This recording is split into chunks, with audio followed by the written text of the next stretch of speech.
So we gotta get to say it with your chest, right? So this is more so where I expound, I should say, upon a couple things that I really just kind of want to talk to you guys about, you know. And this one, the first one that I want to talk to, hits a little bit closer to home, so that's why I wanted to knock it out the way, you know. And it's about Kanye West. September 27th, we'll be getting Kanye West's next album. All right, it is the ninth album by Kanye West. And the name of the album is called Jesus is King. Jesus is King. Now, I'm assuming this has a lot to do with his Sunday service that he's going around the country and doing. Most recently did it in Chicago as well. And how he's been remixing some popular songs as well. How it's like So Anxious, I believe, was remixed into a church song and whatnot. And I'm not going to lie, like, it's positive to me to see him moving in this direction. That's great. I'm very happy for him if he's in a good space, if he's in a good head space. But I would be lying to y'all if I said I'm sprinting to go listen to this album. I'm really not. It's kind of disappointing because it's like I liken it to when and what's so crazy is when all that R. Kelly stuff happened. What happened?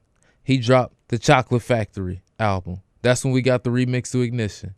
That's when we got the gospel album or some of the gospel songs that came as well as like You Saved Me and whatnot, right? That's when we got all of that. Prayer does change things. Not gonna discredit that. But yeah. Oh, well, the song on the album. Yeah. Correct. Correct. Yeah. Yeah. They had the stepping part, the gospel part, excuse me. And the whole shebang. Now, I'm not necessarily comparing Kanye West and R. Kelly to that extent. Like, obviously, what they're into, very different things, right? But it just kind of feels like, how whenever the edgy white dude look that's going into R&B is, I'm gonna wear a leather jacket and I'm gonna shave my head type of move. You know how when that happen, you like, oh, you about to drop some fire that you need black people to listen to. Okay, I see what's going on here. That's what it sounds like. Kanye is taking that mantle of like, all right, black people upset at me. Let me go ahead and take the church route of things, get them back on my side so I can go ahead and get back to doing what I was doing. And I'm like, yo, yeah, you better than this, bro. You better than this. Now, at the same point, like I said before, if Ye is truly moving in this direction, this is truly who you are. This is truly what you stand for, what you're going to be about, who you're going to represent, what you're going to be doing moving forward. I can't knock that. I can't knock that. I can't knock nobody for being like, Jesus is the one. I can't knock that. Man, you better praise God or somebody gonna get you. That's on God. If that's where Kanye is going with it, then I'm happy for him. But it doesn't feel like it. The same way how I told you guys that I'm on the fence about this whole Jay-Z NFL partnership. And I kind of want to see where it's going to go, how it's going to go, like what's going to happen with it. That's the same exact way I feel about this right now in terms of being like, I'm going to listen to it because it's my job, right? It's what I got to do. But in terms of me really being able to enjoy it, I don't know. I don't know if I'll be able to because I'm going to have this in my head of being like, how real is this? Is this kind of facetious? Is this you attempting to get people back on your side? And I don't want to have that perspective. Obviously, I'm from Chicago. Love Ye. Ye's my guy. But I don't know, man. It just feels weird to me. It feels weird to me. I'm sure the album gonna slap. I know it is. The fact that he took like So Anxious and had it sounding like a song that was specifically made for church, even though a lot of people have been doing that over the years. You can go up in almost any church, and I'm sure somebody at this point then remixed Racks in the Middle to Christ in the Middle. I'm sure somebody done it. If ain't nobody done it, I just gave you an idea right there. Yo, I'm trying.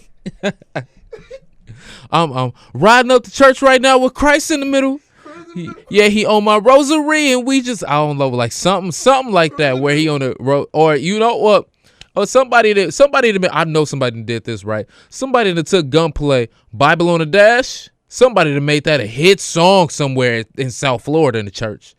That's why I roll with you. Ain't even got to change the chorus. That's where I roll with the Bible on the deck. I know somebody done did it, but people have been doing this for forever. So it's not that surprising to me, but I just want to see what we're going to get, man. But I'm telling y'all right now, I'm not too excited about it because I'm a little anxious about what this reception for this album is going to be. And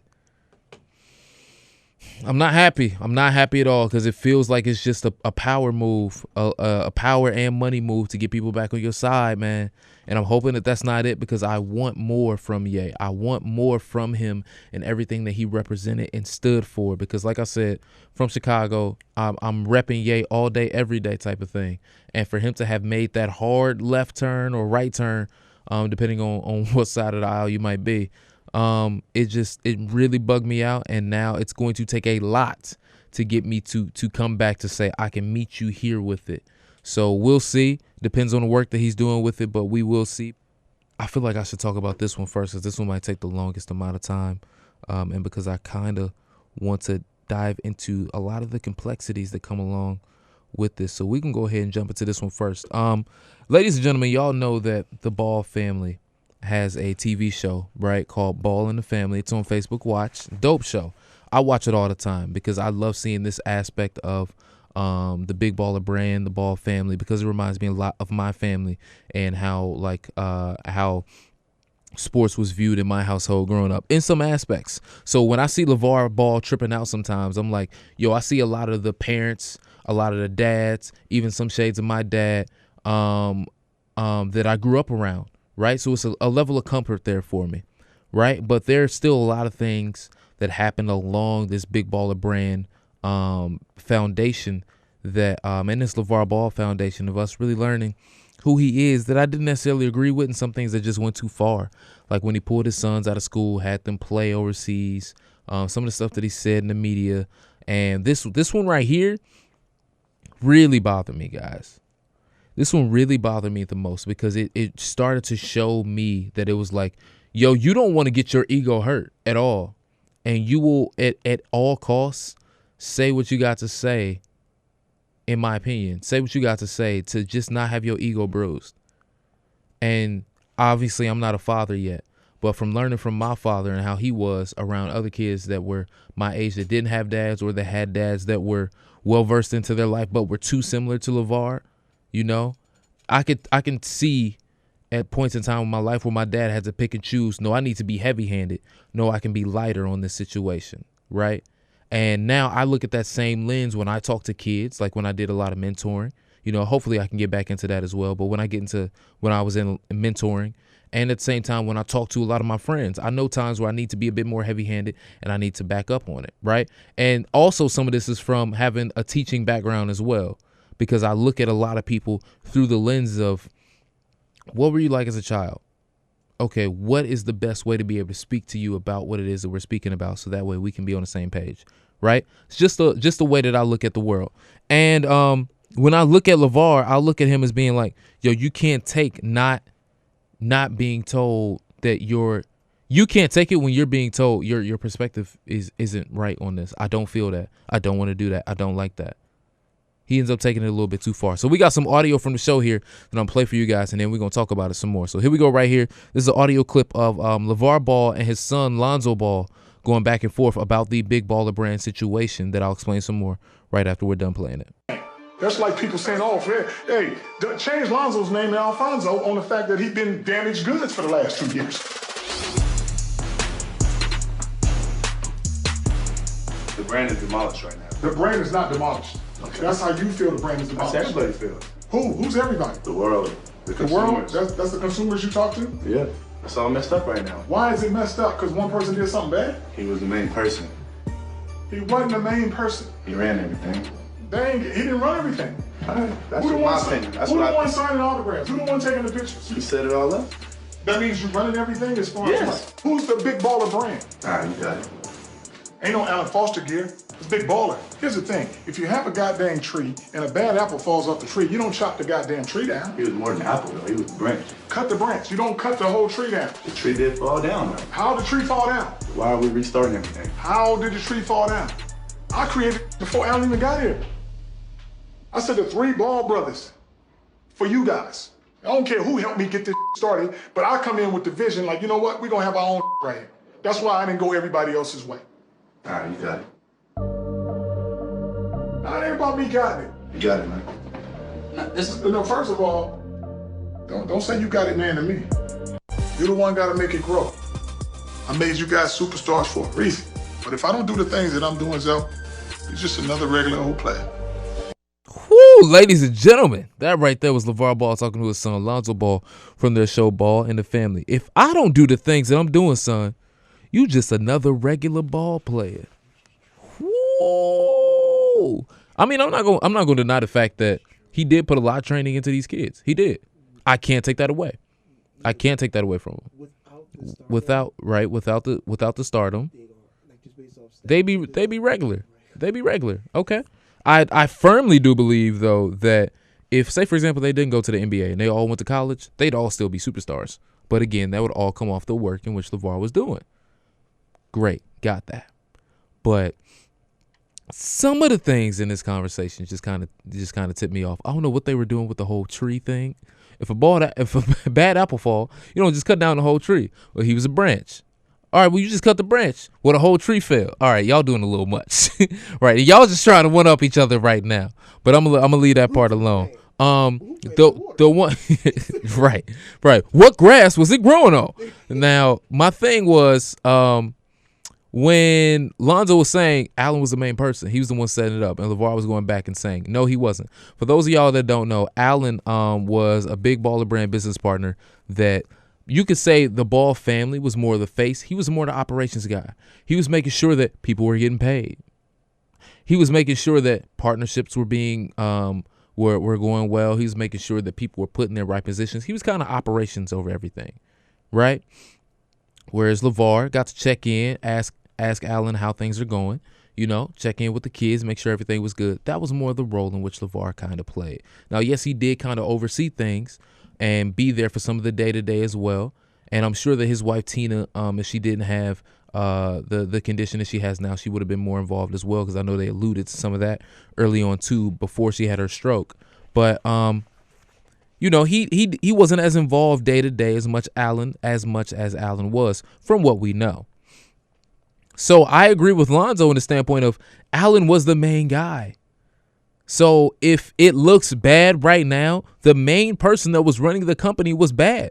Allen was stealing money from Lonzo. I can understand why Lonzo has this entire bruh, I'm over this. I don't want to argue this with you, Dad. It looked bad online right now. We getting clowned.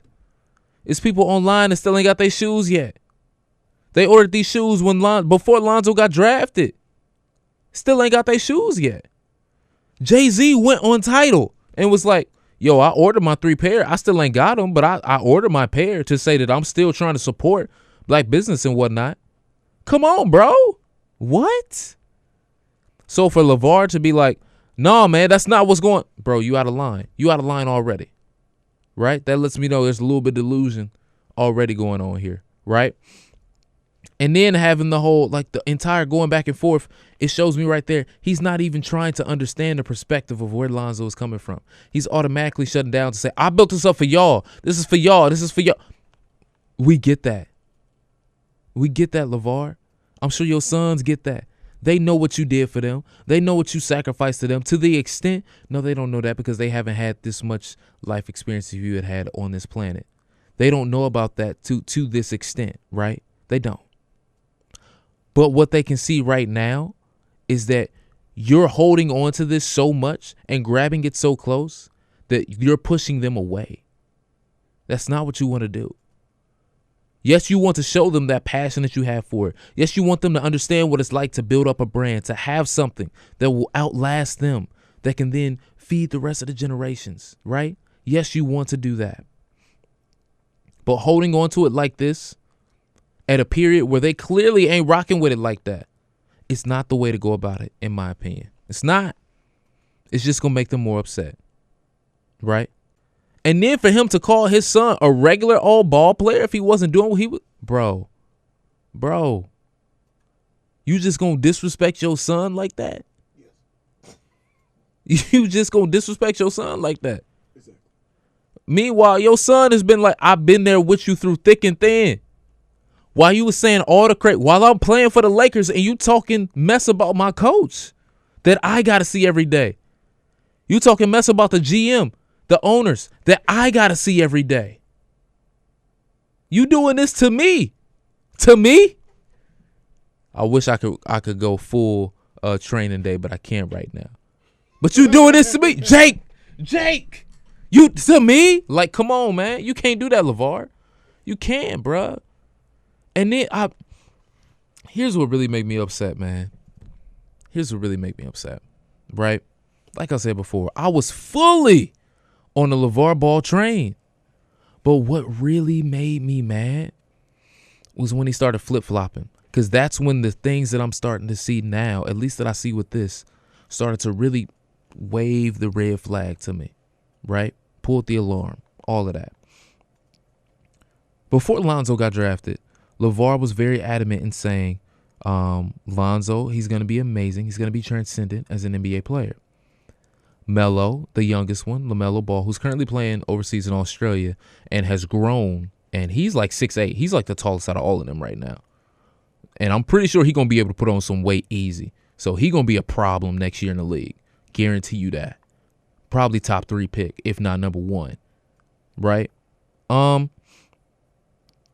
He was saying that Melo is going to be the best out of all of them because he's been playing at the same levels at which they've been playing at a younger age, which makes sense. Like my little brother used to practice with me when I was in high school. I'd be playing in different leagues. We didn't have enough guys. We bring my little brother on to play. Me and my dad would go to play against grown men on Saturdays. We didn't have enough people. My brother would have to play. So it makes sense now when I see him playing against guys that are NBA caliber and they're like, oh, your brother holding his own. He know what he's doing. Yeah, bro, he's been born for this. He's been preparing for this his whole life. He's been playing up since 3rd grade type of thing, right? So obviously Melo should do that. Where my issue started with LaVar was with his middle son, Jello. Early on, he was saying, Jello probably not going to make the NBA, right? And at that point, I was like, cool, 2 things. Jello could probably have an amazing career overseas, or if Jello's like, well, I just kind of want to run a brand. I got 2 brothers in the NBA. I can fly back and forth to their games, right? If they play on separate teams, I can fly back and forth to the games, right? I could manage them if I need to be. Or I could just manage the brand stuff that we doing. So if my brothers are playing in the city or they're playing against each other, boom, we can have a big baller brand pop up. You can have all 3 of us hit. Like he can do the whole operations thing behind the scenes and still get money, still live that lifestyle and be like, bro, I'm still that guy type of thing, right? But when LaVar decided to pull Jello out of UCLA, while granted I understood, I also thought, okay, just transfer him to another school. Just go to another school, start over, because Jello is the one that needs the college career. Because if you look at his frame, he's more, what do I want? He's more built like a tight end than he is a shooting guard, right? You know, some people say fullback. He's built more like, and I'm not saying Antonio Gates, Julius Peppers can't hoop. But it's a difference when you're 6'4", 6'5", built like that, right? Or more 6'3", even, built like that, versus being 6'8", 6'9". If you 6'8", 6'9", built like that, you can work it. You can make it happen. You 6'4", 6'5", built like that in today's game, it's going to be hard unless you're very skilled at a particular thing, right? Out of all of them, Jello was the guy I play in the post and I shoot very well. You got to be shooting amazing to be able to get to the NBA. Not saying that he can't do that. But what I'm saying is so far we have not seen that from him yet. And unfortunately, he just got hurt, right? He had to go have ankle surgery if you've been watching the show like your boy has, right? So he pulled him out of UCLA because of the whole everything that happened in China. Took him over to Lithuania. Was like, all right, he going to play over there and his brother going to go. I completely disagreed. I was like, I don't think Melo want to do that. Granted, yeah, it's going to prepare him, make him a more of a beast when he gets to the league. I understood it from that point. But I don't want to take a kid out of high school and also now ruin his college eligibility as well. But that happened. They played 1 season over there. Came back. Jello's supposed to get drafted. I'm like, bro, Jello didn't even put up the stats that he was supposed to put up like that to really get the push that he needed to get into the league, and not on a the Lakers said they're going to do it type of thing, on a no, he's a good prospect regardless type of thing. He didn't get that, right? So it's like, all right, he going to go G League. Didn't get that. So now him and Melo both have to go to the JBA. He essentially, y'all make some in-season trades, make Melo's team stronger, as well as add Jello, so now that way they can win the JBA league, right? And now it's like, all right, he's going to go there. Melo now has to go back to a prep school, an extended high school, basically, right? And now Melo's overseas playing. Meanwhile, Jello is still trying to get that back on track. But what I'm saying is, you could have just kept your kids in school at that point. And like I said before, Jello needed all 4 years of college to really develop into the player that he needs to be to play in the league. If not that, he needed to be in a stable professional situation to be able to grow to becoming an NBA caliber player. He needed to play somewhere in like Spain or London or China or longer in Lithuania to be able to be that NBA caliber player. Different from Melo, because Melo was that growth spurt and the skill set that he had was going to be able to translate. Jello's a bit more difficult. And when LaVar started saying, Jello's an NBA player, Jello should be in the NBA, Jello should be doing this, that's when I was like, nah, bro, you lost me. Because we can see that he's not there yet. And that's no shade to his ability. He's an amazing player. Probably give a lot of people 50. Probably give me 50 on a bad ankle. But that's not going to be enough to cut it to get to where he wants to get to. So this whole conversation just made me upset because I'm like, LaVar, you are better than this. And this just shows that your ego is bruised. You got to pull some of that back, bro. You got to pull some of that back, not only for the sake of your brand, but also for the sake of the relationship that you got with your kids. Because honestly, it looked like Lonzo was not that far away from being like, hey, bro, I'm out. And you stopping him and being like, where you going? And it turning into a situation. Right? And as we've already seen, his brothers picked his side. Not to say that there needs to be side in a family dispute like that, but we saw it is what it is. Or it was what it was, because this was filmed some time ago, and I believe that all their relationship is good now. But that's just how I feel about the situation, man. I feel like he really overstepped his boundaries in that aspect of things. Yes, you built your sons up to be this great, but you still need to be on the same page with them to continue on the mission to go where you guys need to go. And you pushing them right now in this moment that we've been able to see on camera isn't the best way to get there.